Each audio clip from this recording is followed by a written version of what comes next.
Assalamualaikum warahmatullahi wabarakatuh. Bismillahirrahmanirrahim. Alhamdulillahirabbil alamin. Wassalatu wassalamu ala asyrafil mursalin sayyidina Muhammadin wa ala alihi wa sahbihi ajma'in. Amma ba'd. Alhamdulillah, sahabat-sahabat semuanya, mahasiswa semester 7 prodi perbandingan madhab, kita berjumpa kembali dalam keadaan sehat walafiat. Salawat dan salam kepada Rasulullah Sallallahu Alaihi Wasallam dan kepada para sahabat dan keluarganya.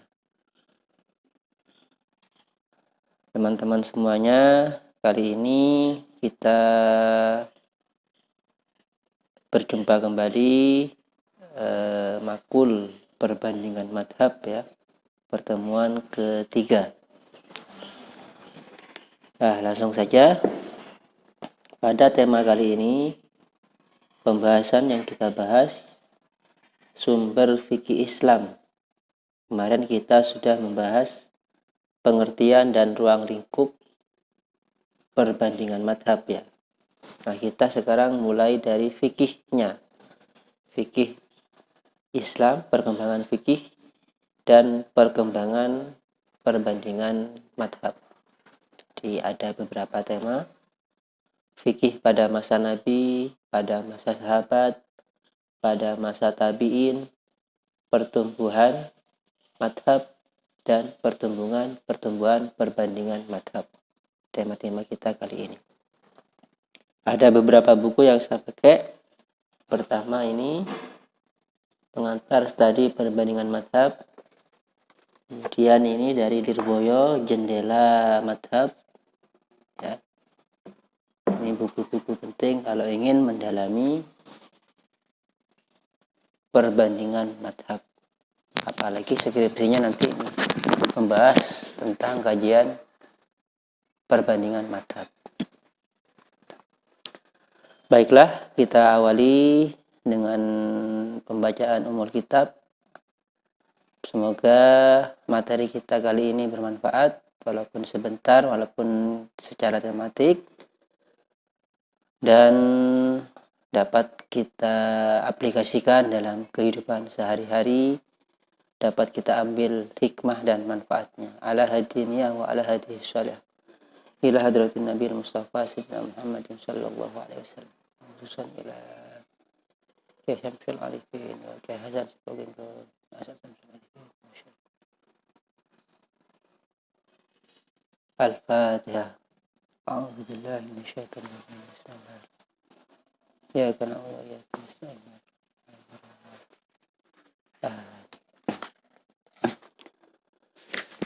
Baiklah, kita masuk pertama, fikih pada masa Nabi dan sumbernya.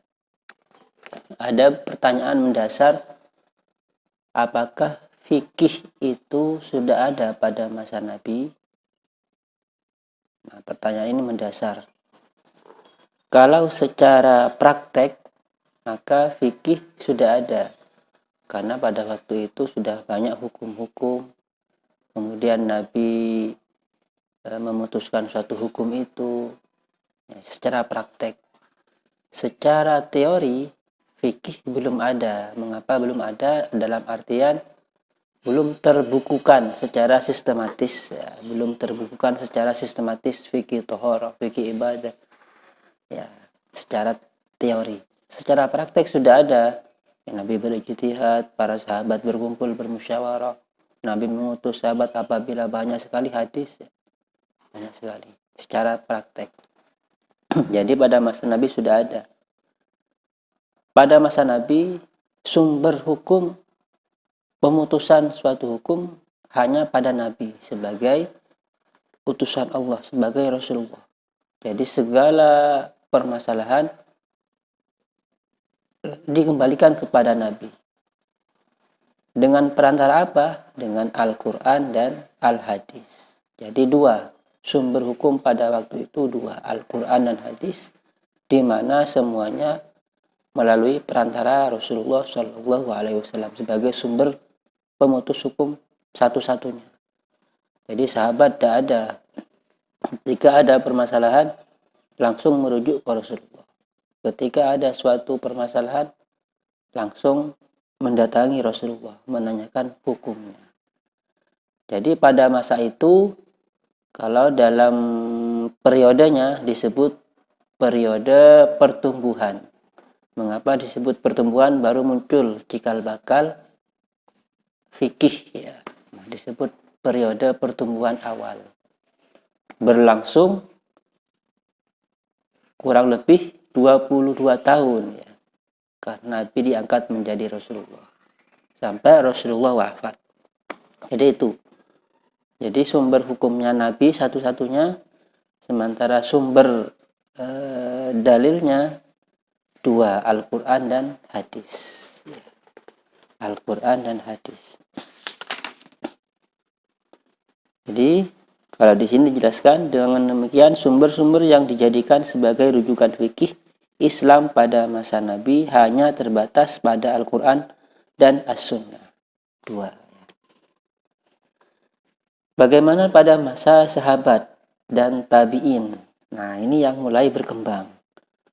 Karena pada masa sahabat dan tabi'in, banyak sahabat-sahabat mulai berijtihad mengambil hukum, memutus hukum secara mandiri. Ini. Secara mandiri. Sementara pimpinan mengurus persoalan kebangsaan, kenegaraan. Khalifah Abu Bakar, Umar, Utsman. Jadi pada waktu itu di daerah apa ada kodi, di daerah sini ada kodi, mulai berkembang. Jadi pada masa sahabat dan tabi'in.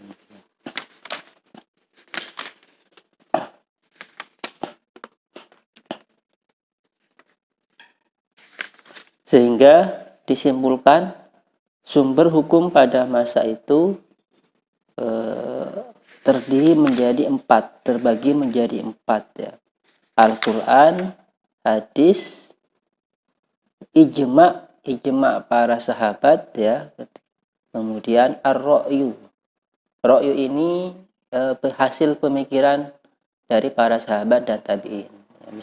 Bisa disebut pendapatnya Umar, pendapatnya Ibnu Abbas, pendapatnya Zaid, misalnya tentang waris Zaid bin Sabit pada masa itu, sahabat dan tabi'in. Di situ pada masa itu disebut periode muda, daur asyabab, yaitu pada masa sahabat dan tabi'in senior. Periode ini berlangsung hingga beberapa saat setelah abad pertama Hijriah. Pada masa sahabat dan tabi'in mulai berkembang. Tapi belum muncul fikih secara teori, juga belum muncul pada masa itu.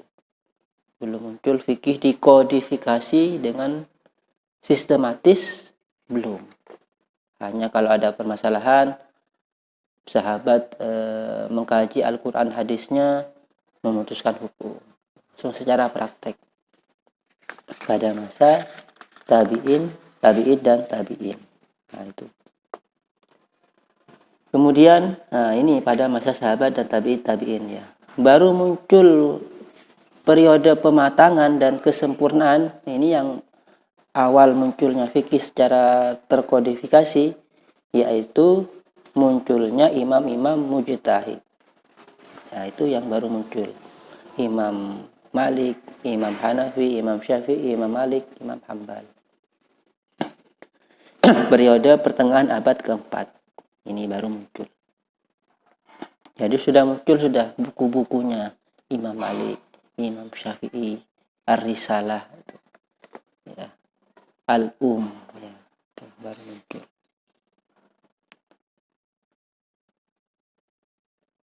Dari situ ya. Pertumbuhan madhab. Pertumbuhan madhab berawal dari banyaknya imam-imam madhab yang berada di daerah yang berbeda, sehingga mereka melahirkan hukum dengan secara mandiri. Pembukaan daerah-daerah Islam semakin meluas pada masa Khalifah Umar, sehingga beliau mengutus banyak orang mengajarkan agama Islam ke seluruh pelosok desa dan kota. Jadi ini berawal dari sana, dari Hijaz, Irak, banyak, sehingga mempengaruhi proses pemikiran dari para imam, ya, karena berbedanya kondisi dan suatu tempat. Ya.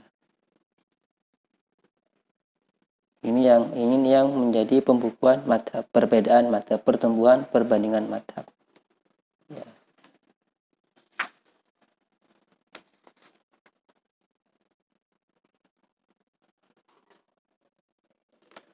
Sehingga hasil-hasil dari para imam madhab ini mulai dibukukan oleh murid-muridnya. Ini jadi pertumbuhannya ke sana, ya. Banyaknya Islam semakin meluas, banyaknya daerah Islam yang semakin meluas, berbagai kondisi, situasi, lingkungan, masyarakat, sehingga hukum-hukumnya berbeda. Kita contohkan saja kecil, pendapatnya Imam Syafi'i, ada qaul qadim, ada qaul jadid. Nah, ini sudah melahirkan perbedaan madhab, pertumbuhan imam madhab. Jadi kita sudah membahas 4 topik: pertumbuhan madhab, pertumbuhan perbandingan madhab. Ya, nanti saya bagikan beberapa foto, beberapa dokumen tentang pertumbuhan madhab. Saya kira ini tema besar kita. Teman-teman bisa membaca sendiri secara lebih detail di beberapa buku, ya, misalnya ini, atau jendela madhab, ini yang bagus, ini memang nanti proses madhab Imam Syafi'i bagaimana rumus-rumus istilahnya. Kemudian ada pengantar fikih, ini yang secara umum fikihnya. Demikian dari saya. Kurang lebihnya mohon maaf. Wallahu muwaffiq ila aqwamit thoriq. Wassalamualaikum warahmatullahi wabarakatuh.